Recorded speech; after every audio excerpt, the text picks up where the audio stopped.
Everybody talks about Caitlin Clark and Angel Reese. That's the great women's basketball rivalry, isn't it?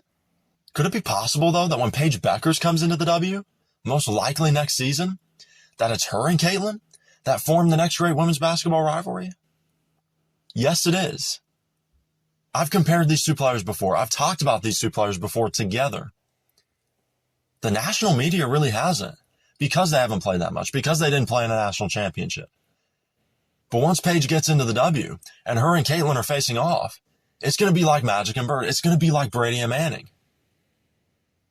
Those type of sports rivalries.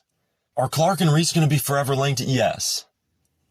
Because it's those two, mostly Caitlin Clark, though, that have ushered in a new era for women's basketball. We haven't talked about Paige Bueckers enough, and you can call me a Paige Bueckers stan all you want.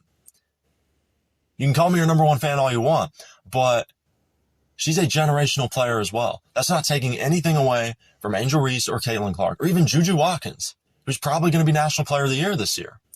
All I'm saying is that Paige Bueckers is a generational basketball talent, and people in the national media have forgotten about her to some extent.